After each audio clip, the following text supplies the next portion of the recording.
Globe के बारे में। हमारा पाठ का नाम क्या है? अक्षांश एवं देशांतर। तो ये अक्षांश क्या होता है, देशांतर क्या होता है, तो इसके समझने से पहले अपन करते हैं पृथ्वी के बारे में। ठीक है, इसके बारे में करेंगे। तो ये हमारा एक पृथ्वी का मॉडल है। क्या है? मॉडल। पृथ्वी का मॉडल। मॉडल को अपन प्रतिरूप भी बोलते हैं। क्या बोलते हैं? प्रतिरूप। अगर मैं अपन पृथ्वी को देख नहीं सकते ना, देख सकते क्या होगा कि पूरी पृथ्वी का चक्कर लगा सकते हैं? नहीं लगा सकता। तो अपन पृथ्वी की सतह देखने के लिए अपन मॉडल देख सकते हैं, है ना। इसे हम पृथ्वी का लघु रूप कहते हैं, लघु प्रतिरूप कहते हैं। ये पृथ्वी का वास्तविक लघु प्रतिरूप है। लघु यानी छोटा। पृथ्वी को देखने के लिए हम ग्लोब की सहायता ले सकते हैं। अब बताओ कि हमारी पृथ्वी का आकार कैसा है? कैसा है पृथ्वी का आकार? मतलब हमारी पृथ्वी का आकार जियोड की तरह। कैसा है? जियोड। इंग्लिश में जियोड की तरह। इसे हिंदी में अपन भू-आभ भी कहते हैं। अब हमारी पृथ्वी देखो ध्रुवों पे से क्या कैसी दिखती है? चपटी हुई। कैसी है? चपटी हुई। तथा बीच में से उभरी हुई। समझने के लिए अपन संतरा देख सकते हैं। संतरे का आकार ऐसा हमारी पृथ्वी का है, हाँ, समझने के लिए। वैसे एक्चुअली इसका जो आकार होता है वो भू-आभ की तरह होता है, जियोड की तरह होता है ना। हम ये भी नहीं कह सकते हमारी पृथ्वी गोलाकार है। हम ये भी नहीं कह सकते कि हमारी पृथ्वी अंडाकार है। हमारी पृथ्वी ध्रुवों पे से चपटी हुई है तब बीच में से उभरी हुई है। अब बताओ कि ये पृथ्वी कैसी दिखाई दे रही है आपको? खड़ी है, सीधी है, झुकी हुई है? कैसी है? झुकी हुई। झुकी हुई है। कैसी दिख रही है? झुकी हुई। क्योंकि अगर सीधी होती तो ऐसे होती है ना, तो ये पृथ्वी थोड़ी झुकी हुई है। तो जिस भी बिंदु पर झुकी हुई है उसको बोलते हैं अक्ष। क्या बोलते हैं? अक्ष। कितने डिग्री झुकी हुई है पृथ्वी अपने अक्ष पर? 23.5 डिग्री। कितनी झुकी हुई है? 23.5 डिग्री। 23.5 डिग्री पृथ्वी अपने अक्ष पर झुकी हुई है। अब उसके बाद में देखते हैं कि इसके बीच कुछ महत्वपूर्ण जो अक्षांश रेखाएं हैं या महत्वपूर्ण देशांतर रेखाएं हैं उसके बारे में देखते हैं। बताया था मैंने आपको अक्षांश रेखाएं, देशांतर रेखाएं क्या होती है। तो सबसे पहले अपन देखते हैं कि महत्वपूर्ण अक्षांश कौन-कौन से हैं, है ना। इस पृथ्वी पर तो महत्वपूर्ण अक्षांश है जैसे 0 डिग्री अक्षांश रेखा। दिख रही है आपको 0 डिग्री अक्षांश रेखा? दिख रही है क्या? इसको अपन किस नाम से जानते हैं? 0 डिग्री अक्षांश रेखा को विषुवत रेखा या भूमध्य रेखा के नाम से जानते हैं। विषुवत रेखा बोल दो या भूमध्य रेखा बोल दो या इक्वेटर लाइन बोल दो। ये कितने डिग्री अक्षांश को प्रदर्शित करती है? 0 डिग्री अक्षांश रेखा को प्रदर्शित करती है। अब हमारी पृथ्वी पश्चिम से पूर्व किसके चक्कर लगाती है? एक तो सूर्य के चक्कर लगाती है ना। इसे बोलते हैं परिक्रमा गति। जब पृथ्वी अपने अक्ष पर घूमती हुई एक चक्कर लगाती है 24 घंटे में, तो उसे बोलते हैं परिभ्रमण गति। कौन सी गति बोलेंगे? परिभ्रमण गति। जब पृथ्वी सूर्य के चारों ओर एक चक्कर लगाती है तो उसे बोलते हैं परिक्रमण गति। क्या बोलेंगे? परिक्रमण गति। सूर्य के चारों ओर चक्कर लगाएगी वो कितने दिन में लगाएगी? 365 सही 1/4 दिन में या 365 सही 6 घंटे में एक चक्कर लगाएगी, उसे बोलेंगे परिभ्रमण गति, है ना। उसे ऋतुएं बनती है। क्या बनती है? ऋतुएं। जब पृथ्वी अपने अक्ष पर पश्चिम से पूर्व घूमती है तो उसे बोलते हैं परिभ्रमण या भ्रमण गति, रोटेशन गति। ठीक है, वो चक्कर 24 घंटे में एक बार लगाती है। कब लगाती है? 24 घंटे में एक बार लगाती है। अब देखो इसमें महत्वपूर्ण अक्षांश की बात कर रहे थे तो ये 0 डिग्री अक्षांश है ना। ये विषुवत अक्षांश है। इसको अपन विषुवत वृत्त बोलते हैं। ये पूरा 0 डिग्री मिलकर एक विषुवत वृत्त का निर्माण करती है। और ये विषुवत रेखा इस पृथ्वी को 2 भागों में बांटती है। इस विषुवत रेखा के ऊपर वाला भाग उत्तरी गोलार्ध कहलाएगा, विषुवत रेखा के दक्षिण वाला भाग दक्षिणी गोलार्ध कहलाएगा। 2 गोलों में बांट दिया पर विषुवत रेखा ने उत्तरी गोलार्ध और दक्षिणी गोलार्ध। अब विषुवत रेखा के ऊपर कुछ महत्वपूर्ण अक्षांश है जैसे 23.5 डिग्री उत्तरी अक्षांश को अपन कर्क रेखा के नाम से जानते हैं। उसी प्रकार विषुवत रेखा के दक्षिणी गोलार्ध में 23.5 डिग्री दक्षिणी अक्षांश होता है, उसको अपन मकर रेखा के नाम से जानते हैं। उसी प्रकार विषुवत रेखा के उत्तर में 66.5 डिग्री पर 66.5 उत्तरी अक्षांश होता है, उसे अपन आर्कटिक वृत्त के नाम से जानते हैं। उसी प्रकार दक्षिणी गोलार्ध में 66.5 डिग्री दक्षिणी अक्षांश होता है, उसे हम अंटार्कटिका वृत्त के नाम से जानते हैं। फिर एक नॉर्थ पोल है, एक साउथ पोल है ना। 90 डिग्री उत्तरी अक्षांश होता है, उसे अपन क्या कहते हैं? उत्तरी ध्रुव कहते हैं। और 90 डिग्री जो दक्षिणी अक्षांश होता है उसे अपन दक्षिणी ध्रुव कहते हैं। अब ये हमारी पृथ्वी है। ये पृथ्वी क्या है? ग्रह है। क्या है? ग्रह। इस सौर मंडल का एक ग्रह है। क्या है? सौर मंडल। इस सौर मंडल में कितने ग्रह मौजूद है? 8 ग्रह। सूर्य से दूरी बढ़ती दूरी के अनुसार अगर ग्रहों की काम देखा जाए तो पहले बुध आएगा, फिर शुक्र आएगा, फिर पृथ्वी आएगा, फिर मंगल आएगा, फिर बृहस्पति आएगा, फिर शनि आएगा, फिर अरुण आएगा, फिर वरुण आएगा। तो पृथ्वी दूरी के अनुसार कितने नंबर पे आता है? 3 नंबर पे आता है। और आकार की बात करें तो 5 नंबर पे आता है। ठीक है, उसके बाद बात करें अपन थोड़ा अक्षांशों की बात कर ली। अब देखते हैं इस पृथ्वी पर कितने कटिबंध है। कटिबंधों की बात की थी ना अपन ने। इस पृथ्वी पर सूर्य के ताप के आधार पर 3 कटिबंधों का निर्माण होता है। जो महत्वपूर्ण कटिबंध है 0 डिग्री से 23.5 डिग्री उत्तरी अक्षांश और 23.5 डिग्री दक्षिणी अक्षांश के बीच में जो कटिबंध पाया जाता है उसे बोलते हैं अपन उष्ण कटिबंध। कौन सा कटिबंध बोलेंगे? इस उष्ण कटिबंध का निर्माण कैसे हुआ?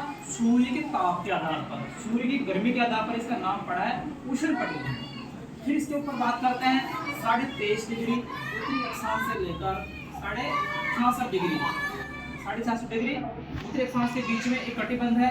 कौन सा? शीतोष्ण कटिबंध। उसी प्रकार दक्षिण में कौन सा कटिबंध है? शीतोष्ण कटिबंध। ठीक है, 66.5 डिग्री से लेकर 90 डिग्री उत्तरी जो अक्षांश है उसके बीच में कटिबंध है शीत कटिबंध। कौन सा कटिबंध है? शीत कटिबंध। इसी प्रकार 66.5 डिग्री दक्षिणी अक्षांश से लेकर 90 डिग्री दक्षिणी अक्षांश के बीच में कौन सा कटिबंध है? शीत कटिबंध। कौन सा कटिबंध है? शीत कटिबंध। 3 कटिबंध हो गए ना। शीत कटिबंध इसलिए क्योंकि बेटा वहाँ पे सूर्य का प्रकाश सही जा नहीं पाता, सूर्य किरणें तिरछी पड़ती है, इसीलिए वहाँ पे इतनी गर्मी नहीं होती है, इसीलिए उसका नाम ठंड के आधार पर ठंडा होगा ना, वहाँ टेम्परेचर नहीं है ना, शीत होगा तो वहाँ पे शीत कटिबंध होगा। ठीक है ना। 3 कटिबंध हो गए महत्वपूर्ण, उष्ण कटिबंध, शीतोष्ण कटिबंध और शीत कटिबंध। 3 कटिबंध हो गए ना, उष्ण कटिबंध, शीतोष्ण कटिबंध और शीत कटिबंध। 3 कटिबंध हो गए। अब बात करेंगे अपन देशांतर और अक्षांश रेखाओं की संख्याओं की बात करेंगे या फिर इनकी परिभाषा क्या होती है। तो अक्षांश रेखाएं क्या होती है? अक्षांश रेखाएं होती है पृथ्वी की सतह पर, किसकी सतह पर? पृथ्वी की। मैंने बताया ना, पृथ्वी की सतह पर भूमध्य रेखा के समानांतर खींची गई काल्पनिक रेखाएं अक्षांश रेखाएं कहलाती है। पृथ्वी की सतह पर भूमध्य रेखा के विषुवत रेखा के समानांतर खींची गई जो काल्पनिक रेखाएं वो क्या कहलाती है? अक्षांश रेखाएं कहलाती है। ये तो है नहीं कि पृथ्वी पर अक्षांश रेखा खींची गई है, ये केवल काल्पनिक है। क्या है? काल्पनिक रेखाएं। अब बात करते हैं कि संख्याओं की। कुल अक्षांश रेखाएं और कुल अक्षांशों की संख्या कितनी होती है? तो कुल अक्षांश होते हैं 181। कितने होते हैं?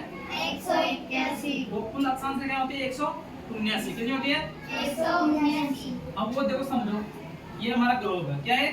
ग्लोब। ये 0 डिग्री है, 90 डिग्री उत्तरी अक्षांश है, 90 डिग्री दक्षिणी अक्षांश है, तो 90 180 प्लस 0 डिग्री 181, तो 181 अक्षांश है। क्या है? 181 अक्षांश है। अगर अक्षांश रेखाओं की बात करें तो 2 कम हो जाएंगे। 2 इसलिए कम होंगे, एक उत्तरी ध्रुव का, एक दक्षिण ध्रुव का। ये दोनों पॉइंट है। क्या है? दोनों बिंदु है। ये दोनों बिंदु है, ये रेखा नहीं है, इसलिए अक्षांश रेखाओं की संख्या 179 है। अब बात करते हैं देशांतर रेखाओं की। देशांतर रेखा क्या होती है? अब देशांतर रेखा होती है उत्तरी ध्रुव से दक्षिणी ध्रुव को मिलाने वाली जो यामोत्तर रेखा होती है ना, जो मिलाने वाली जो रेखा होती है वो देशांतर रेखा कहलाती है। देशांतरों की संख्या 360 होती है। कितनी होती है? 360। अब देखो देशांतर क्या काम आते हैं? समय ज्ञात करने के लिए। क्या काम आते हैं? समय ज्ञात करने के लिए। और अक्षांश क्या काम आते हैं? किसी क्षेत्र की अवस्थिति का पता लगाने के लिए, किसी क्षेत्र का पता लगाने के लिए, किसी क्षेत्र के लोकेशन बताने के लिए अक्षांश काम आते हैं। जैसे अपन कह सकते हैं इंग्लैंड कहाँ है, हमारा भारत इस विश्व के नक्शे में कितने डिग्री अक्षांश कितने डिग्री देशांतर के बीच में स्थित है। तो ये अक्षांश और देशांतर का जो जाल होता है ना, ग्रिड कहलाता है। क्या कहलाता है? ग्रिड कहलाता है। पढ़ते ना अपन ने अक्षांश और देशांतर ये पृथ्वी की सतह पर दिख रहे हैं। जैसे अब समझने के लिए आप एग्जांपल ले सकते हो, जैसे प्याज होता है। प्याज कई बार आप प्याज को काटते हो ना, उसमें आड़ी रेखा दिखती है ना, आपको आड़ी रेखाएं दिखती है ना, तो वो समझने के लिए आप उसको अक्षांश रेखाओं के रूप में ले सकते हो। प्याज को काटोगे तो आपके अंदर उसमें ऐसे समानांतर रेखाएं दिखेगी ना, तो वो क्या होती है? अक्षांश रेखाएं। संतरा के छिलके को अगर आप छीलोगे तो उसमें खड़ी लाइन दिखाई देती है ना, खड़ी दिखती है ना, तो उसको समझ देशांतर रेखा होती है। वो समझ जिंदगी में कभी नहीं भूलोगे। संतरे का छिलका उतार के अगर उस संतरे को अपन देखेंगे तो उसमें खड़ी जो लाइंस होती है वो देशांतर रेखा होती है, समझने के लिए, है ना। तो आप माइंड में रखना, देशांतर उत्तरी ध्रुव से दक्षिण ध्रुव को मिलाने वाली जो काल्पनिक रेखा होती है वो देशांतर रेखा होती है। अब ये मत कहना कि सब पृथ्वी पर कितने डिग्री देशांतर कहाँ है, कितने डिग्री कहाँ है, ये केवल काल्पनिक रेखाएं मैप में समझने के लिए काल्पनिक रेखाएं अंकित की गई है, ये कोई पृथ्वी की सतह पर अंकित नहीं की गई है। अब देखते हैं इसकी समय कैसे ज्ञात करते हैं, है ना। हमारी पृथ्वी को कुल कितने डिग्री देशांतर में बांटा गया है? 360 देशांतर में। कितने बांटा गया है? 360। तो एक डिग्री देशांतर कितने समय दर्शाता है? 4 मिनट। कितना दर्शाता है? 4 मिनट। तो अपन 360 को 24 से भाग देके अपन घंटे याद कर सकते हैं ना, घंटे याद कर सकते हैं ना। तो 1 डिग्री कितने में दर्शाएगा? 1 डिग्री कितने समय में दर्शाएगा? 4 मिनट को। कितने में दर्शाएगा? 4 मिनट को। वो 15 डिग्री देशांतर कितने समय में दर्शाएगा? 60 मिनट को। 15 × 4 करेंगे कितना आएगा? 60 मिनट। कितना आएगा? 60 मिनट। अपन ये भी कह सकते हैं कि 15 डिग्री देशांतर 1 घंटे को दर्शाता है। कितना दर्शाता है? 1 घंटे को। तो 24 × 15 करेंगे कितना आएंगे? 360। कितने आएंगे? 360। ठीक है। तो अब आपसे मैं एक क्वेश्चन पूछता हूँ, यदि ग्रीनविच रेखा पर हमारी जो ग्रीनविच रेखा उसका समय अपन कितना माना गया है? 12। कितना माना है? दोपहर के 12 बजे। और ग्रीनविच रेखा से हमारा भारत का समय 5.5 घंटा आगे। कितना आगे? 5.5 घंटा। हाँ। तो मैं क्वेश्चन पूछता हूँ कि ग्रीनविच रेखा पर दोपहर के 12 बज रहे हैं, ग्रीनविच रेखा पर दोपहर के 12 बज रहे हैं, तो 82.5 डिग्री पूर्वी देशांतर समय होगा। कितना होगा? 5.5 इसलिए होगा कि 82.5 × 4 करेंगे तो कितना आएगा? लगभग 330 मिनट आएगा। कितना आएगा? 330। 82 × 4 करेंगे 328 आएगा। वो आधा डिग्री 2 मिनट ऊपर दिस करता है, तो 330 मिनट हो गई ना। 330 को घंटे में बदलने के लिए क्या करेंगे अपन? 60 का भाग देंगे। तो किसका क्या करेंगे? 60 का भाग देंगे। कितना आ जाएगा? 5.5 घंटे। 5 घंटे और 30 मिनट। तो दोपहर के 12 बजे अगर इंग्लैंड में है या ग्रीनविच रेखा पर है, भारत में कितना समय होगा? 5.5 घंटे। दूसरा क्वेश्चन देता हूँ मैं इससे आपको। अभी मैच चल रहे हैं, चल रहा है मैच। ऐसा समझो कि भारत और इंग्लैंड के मध्य एक मैच हो रहा है, और वो मैच भारत में दोपहर के 12 बजे स्टार्ट होता है। तो वो मैच इंग्लैंड में कितने बजे देखा जाएगा? भारत में कोई मैच इंग्लैंड और भारत के मध्य 12 बजे स्टार्ट होता है, तो वह इंग्लैंड में कितने बजे देखा जाएगा? तो अपन इसका क्या करेंगे? तो 82.5 डिग्री है ना, 82.5 डिग्री को 4 से गुणा कर लेंगे, 5.5 घंटे आएंगे। 5.5 घंटे 12 में से माइनस कर देंगे तो कितना हो जाएगा? 12 में से 5.5 घंटे माइनस करेंगे कितना हो जाएगा? 6:30 बजे पूर्वाह्न 6:30 AM पर वो मैच देखा जाएगा। समझ में आया?